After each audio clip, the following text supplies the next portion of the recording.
Hey, what is up, disc golfers? Today on Iceberg TV, we have some news from Gannon Buhr.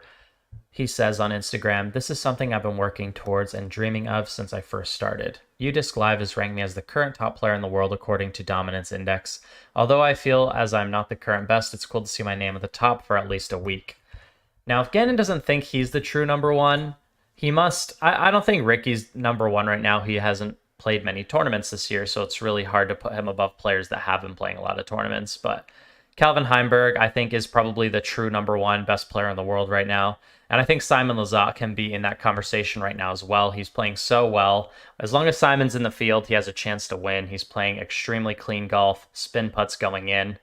But I do think Gannon right now deserves the number one spot, but him, Calvin, and Simon are in a very tight race right now.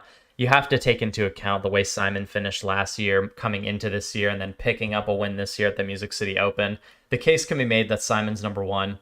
Calvin obviously picking up wins, playing extremely well even when he doesn't win.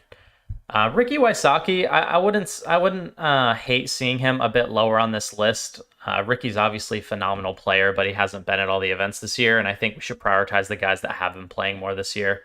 But I do think Gannon Buhr deserves the number one spot, especially after securing the win at the Silver Series. And just to talk about this dominance index, it's basically a formula that UDisc uses to calculate if one player will defeat another player.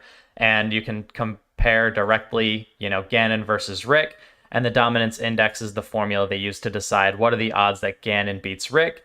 And if the odds that Gannon beats Rick is higher, then he's higher on the dominance index.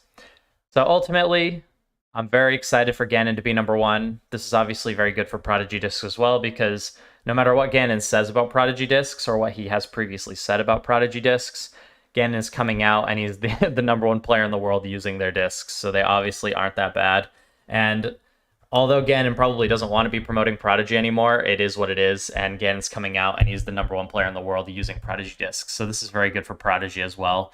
You guys are watching Iceberg TV. I'd love to hear your comments in the comment section down below. And take care.